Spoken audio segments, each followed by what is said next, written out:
Para mí lo fundamental en la creación es la magia.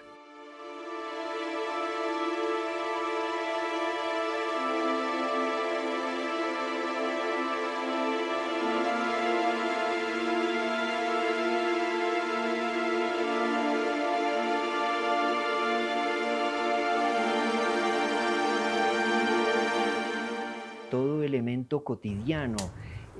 cualquier comentario, percepción de una película, de una lectura, de aquel suceso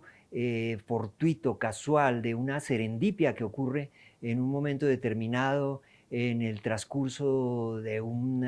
viaje por la montaña, por un camino, de pronto dispara una idea que ya venía de alguna manera desarrollándose en el pensamiento artístico, que es como una máquina que se retroalimenta permanentemente. Por ello, en algún momento me referiré a la idea del Uroboros, el dragón que come su cola o la serpiente que come su cola, una figura mitológica maravillosa que tiene una conformación simbólica muy poderosa, muy atractiva, como la recordación del tiempo circular, la recordación del eterno retorno. Es para mí como artista el sentir que en mi condición de productor visual siempre hay un revisar, repasar. El pensamiento de un artista siempre es como un circuito reverberante que está retomando cosas de aquello que está en su mente permanentemente y lo que aparece momentáneamente y es elaborado, transformado y convertido en una nueva idea que generalmente transcurre hacia la producción de una manera, en algunos casos, lenta, dificultosa.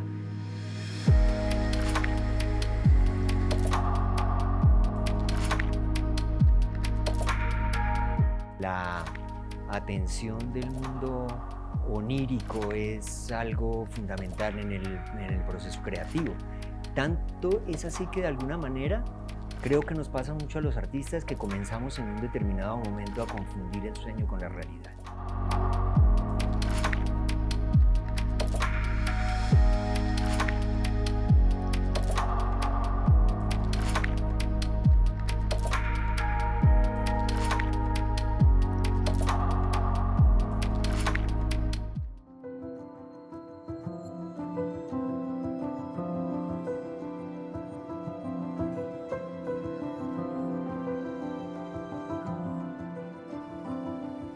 Yo creo que esa idea del uso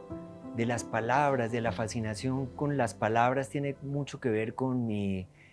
formación infantil. Yo tuve una maravillosa abuela relatora, contadora de historias, con un gran don de la palabra, y luego también unos profesores en mi infancia que venían del teatro. Yo tuve una formación de niño como actor de teatro, y esa capacidad del uso de las palabras es algo que genera una intensidad de atención muy particular. El diccionario, por ejemplo, es algo que me apasiona, particularmente los diccionarios antiguos, aquellos diccionarios donde hay esas ilustraciones elementales de dibujos en donde se compara la palabra con la imagen, y esto ya da una tónica de arte conceptual en la que esa relación conforma una situación como de palabrología, digo yo, de fraseología, en que yo comienzo a mezclar palabras en un sentido poético,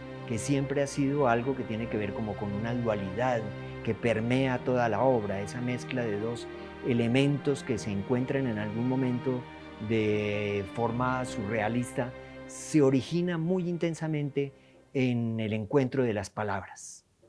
Hay algo que tiene que ver como con los sonidos, tiene que ver con la forma en que las palabras se conjugan, y ese sentido de la poesía está en una captación melódica de las cosas y en una intención hasta sensual, en una intención que conlleva a un rincón del pensamiento interesante, a un rincón seductor que te da un nuevo elemento para la obra. Esa búsqueda de nombrar las cosas es una búsqueda muy intensa, es una búsqueda en la que hay un carrusel de palabras que está circulando todo el tiempo hasta encontrar una casilla en que esa frase, en que ese nombre para denominar, designar una obra de arte conjuga de una manera satisfactoria.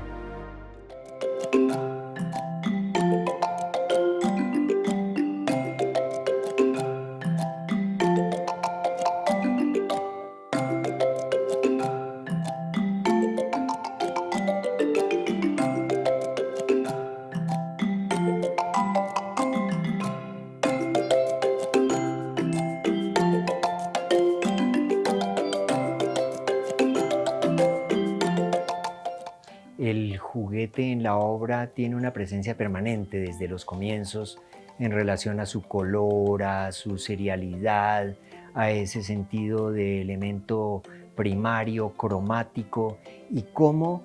por ejemplo, con las arquitecturas, el juguete arquitectónico es algo que ha persistido desde el comienzo de la humanidad, y hay como una domesticación del elemento arquitectónico para colocarlo en manos del niño, que con él genera circunstancias aleatorias que me llevan también a un desarrollo de la instalación, como diversos elementos arquitectónicos que juegan en el espacio se convierten casi en experimentos, en simulacros de apropiaciones del espacio. Los animales, pues obviamente la presencia de animales en zoológicos de juguete, en el mismo pesebre, en los nacimientos donde los pequeños animalitos forman parte de esas construcciones paisajísticas, arquitectónicas, está allí muy presente como una disposición para el niño de un mundo manual, un mundo en que se experimenta una manera de hacer una praxis en el universo real. De la misma manera, el pequeño niño artista está siempre asociando el juguete a su primera experiencia artística como arquitecto, como constructor, como escultor.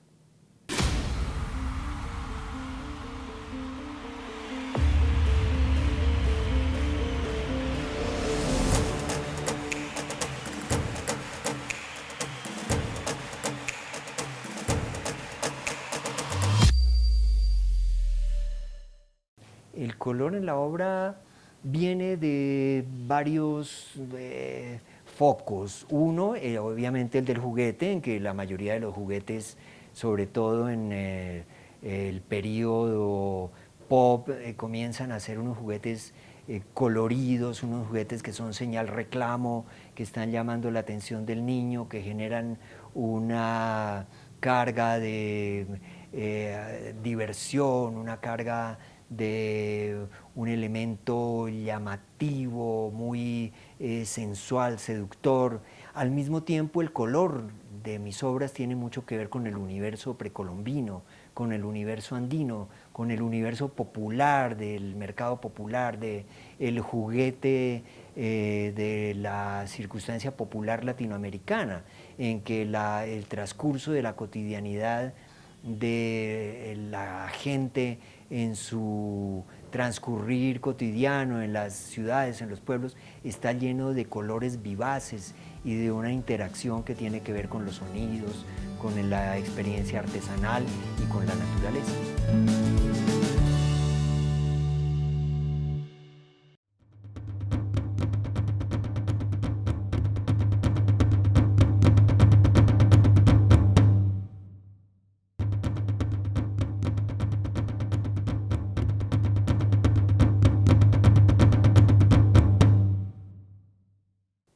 El animal en la obra ha sido también una presencia permanente, siempre como símbolo. Hay allí algo que tiene que ver con el totemismo. Durante mi primera serie en la que trabajo con los animales, que se llama Amazonía, las obras estaban nominadas con significaciones de nombres de la mitología griega universal. Hay un Sísifo que es un tapir montado en una pequeña montaña y de allí esa relación casi de circunstancias, de condiciones humanas, de actitudes humanas. Hay otra serie de animales que están ahora en Australia en un museo que se llaman los estrategas, entonces es como una actitud humanizante la que estos animales transmiten. De esa manera hay una simbología que se asocia con cómo la humanidad, a través del diseño, a través de la citación, de la inclusión de los animales en elementos simbólicos y decorativos, siempre está llamando la atención sobre los atributos animales como representación de condiciones humanas.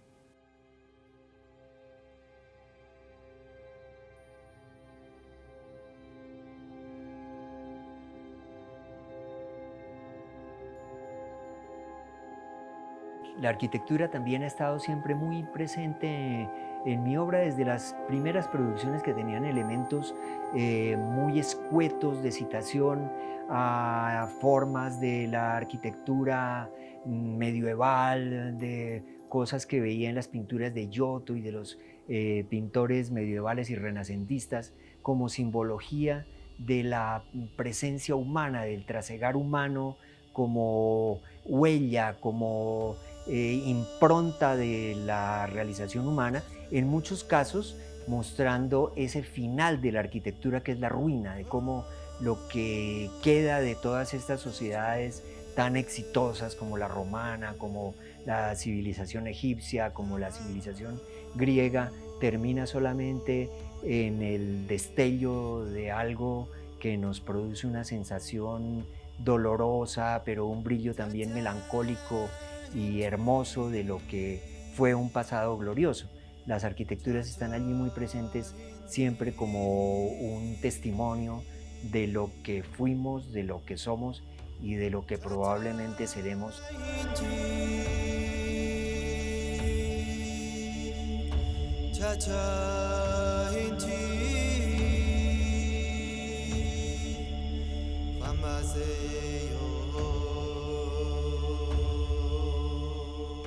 La mezcla de los animales con las arquitecturas tiene un origen profundamente poético. Hay allí una similitud con esa frase del encuentro surrealista de un paraguas y una máquina de coser sobre una mesa de disección del conde de Lautréamont, que es como el paradigma de toda la idea surrealista del encuentro fortuito de objetos y elementos en todas las obras de esta tendencia artística. Pero simultáneamente es algo que ya ha sido manejado simbólicamente en otros momentos de la humanidad. Si recordamos, por ejemplo, muchos autos de los años 50, incluso contemporáneos, tienen animales adosados a sus carrocerías, en algún sentido como esa contraposición entre la modernidad y la tecnología y el universo salvaje. Esto es sintéticamente lo que estas obras pretenden mostrar, esa síntesis poética entre dos mundos disímiles.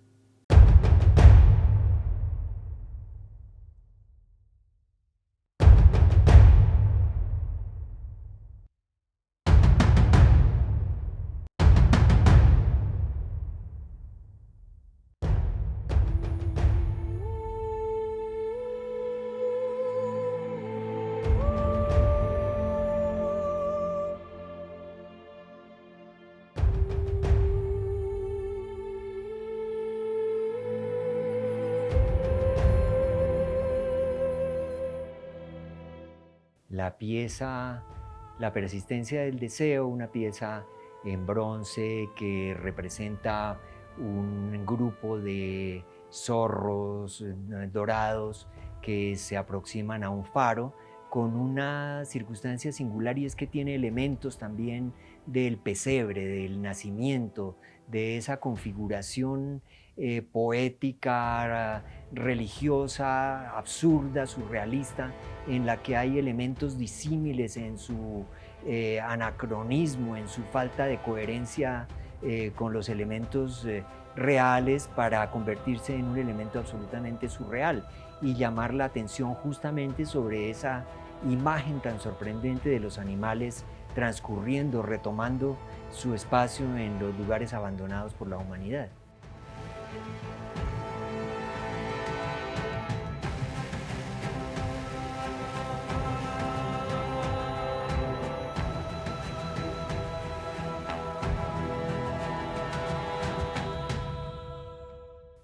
La pieza Expiación y Castigo,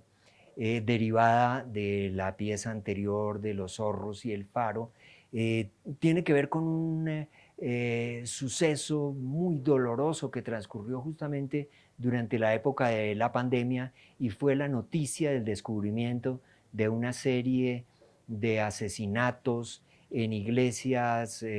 religiosas canadienses de niños indígenas. Esto generó una reacción violenta de las comunidades que decidieron incendiar varias iglesias, y esa imagen de esas iglesias en llamas, de esas arquitecturas convertidas en elementos de expiación, en elementos de castigo, ya me sugirieron también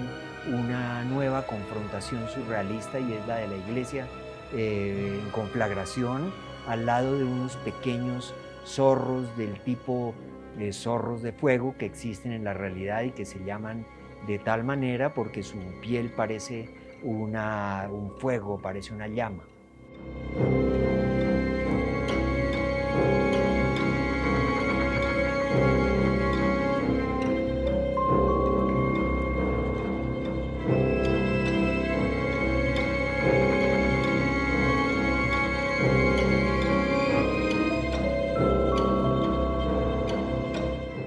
La persistencia del deseo surge muy específicamente de algo que todos pudimos ver, expectar durante los momentos de la pandemia, y fueron esas imágenes sorprendentes, eh, extraordinarias de los animales tomándose los espacios de las ciudades abandonadas por los humanos, confinados durante aquellos momentos dramáticos que transcurrieron.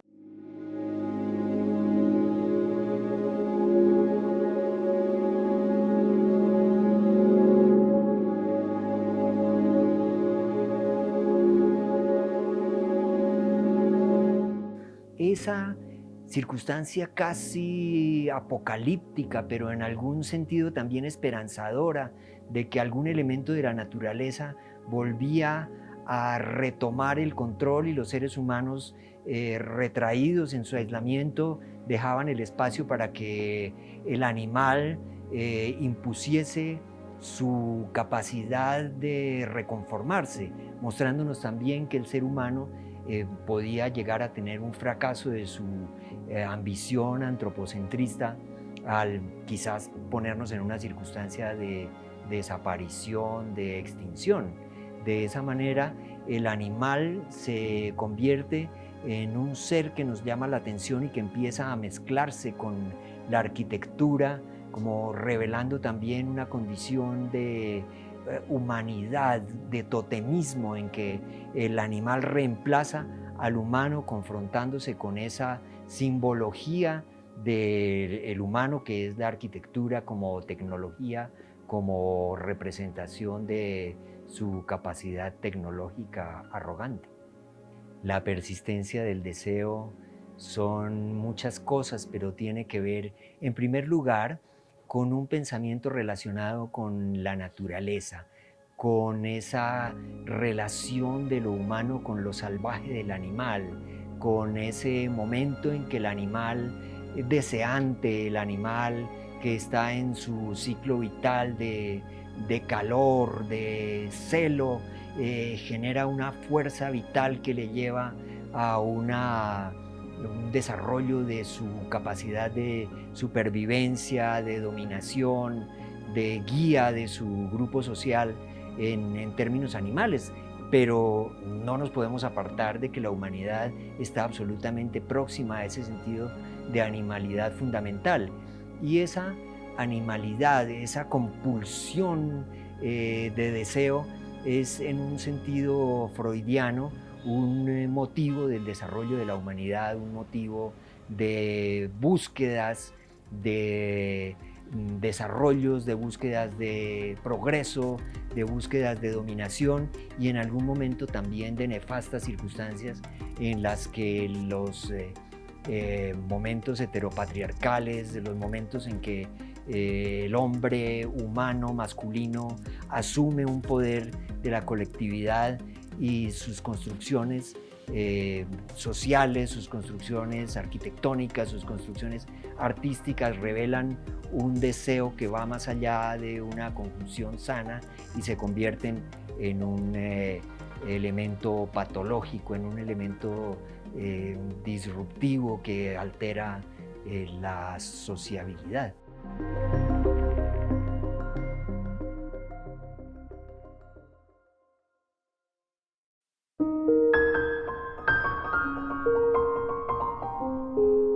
Alicia, que es una pieza derivada de toda la reflexión de la persistencia del deseo, surge de la observación de una circunstancia que todos estamos viendo hoy en las ciudades contemporáneas y es la idea de la domesticación del animal, particularmente de cómo la profesión del paseador de animales, particularmente de perros, es una presencia que encontramos cotidianamente en las ciudades y que nos da a entender una transformación de la relación del ser humano con la naturaleza, de cómo el ser humano domina, lleva a un estado de sumisión, de domesticación, de transformación al animal salvaje hasta convertirlo en casi un juguete, en una pieza de realización de sus caprichos. Entonces hay allí un elemento distópico, un elemento que parece antinatural, paradójicamente también hermoso, bello, como toda la obra que revela estas circunstancias un poco ocultas de trampantojo en que una bella presencia como la de esta niña que está rodeada de perros tiene un elemento crítico, un elemento que también nos llama la atención sobre cómo el género femenino se ve siempre rodeado de una circunstancia de peligro por los elementos de violencia masculina y social en términos generales. Hay también una referencia aquí a una imagen muy bella de una pintura medieval en la que un fantasma de una niña es perseguida por perros en un sueño de un relato medieval muy interesante que nos lleva mucho más allá del relato específico a esa lucha, a esa gran dificultad del género femenino en lograr unos espacios y no permitir esta acción violenta y esta imposición que ha sido tan dolorosa en el transcurso de la historia.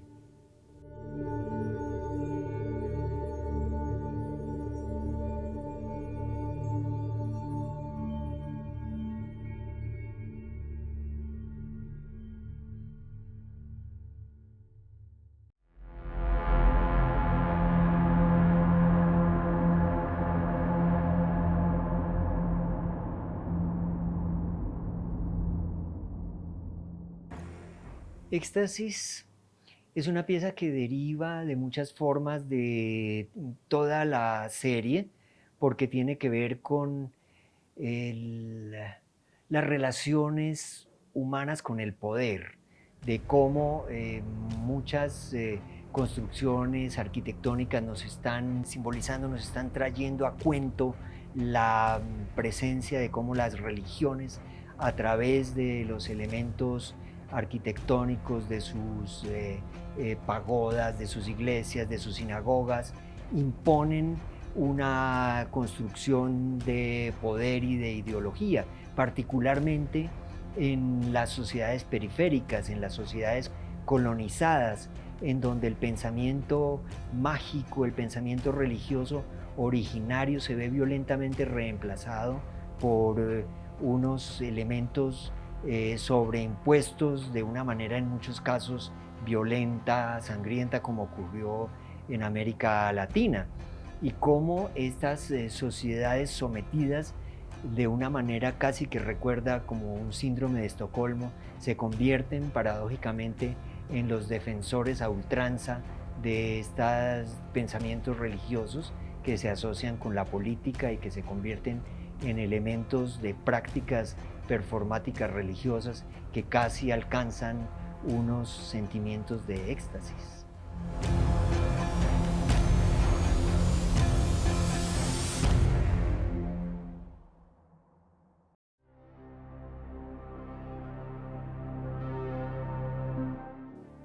En la elección de las técnicas de producción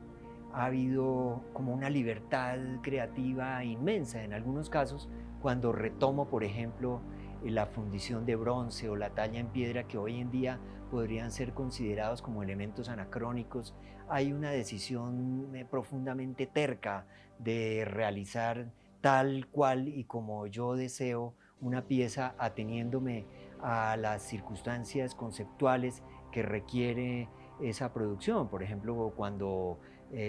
uso las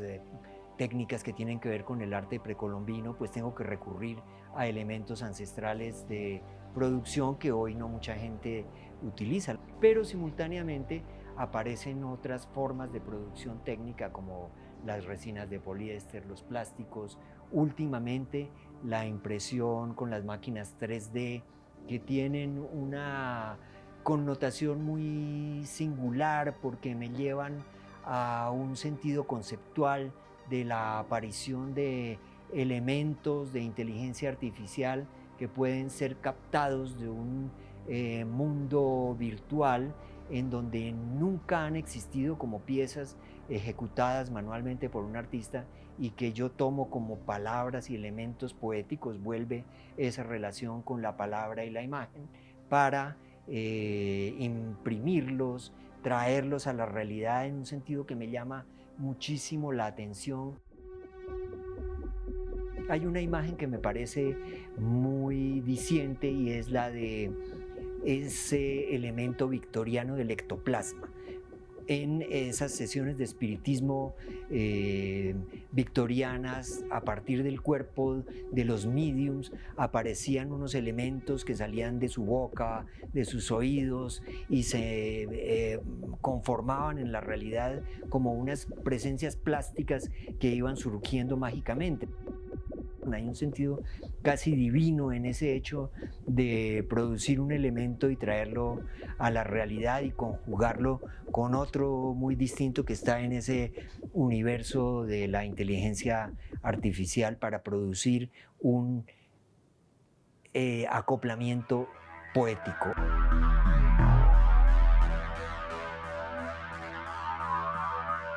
Habitar en ese metaverso, en ese mundo de clones, de seres que están simplemente en este universo de las píxeles, es un verdadero reto y es una circunstancia muy fascinante que abre un universo, pero que simultáneamente, en mi caso, vuelve hacia un mundo de producción física, porque no abandono esa idea seductora de que la materialidad sigue siendo algo que pervivirá y permanecerá en la expectación del arte y en la relación con el mundo de las personas que se encuentran con una experiencia artística.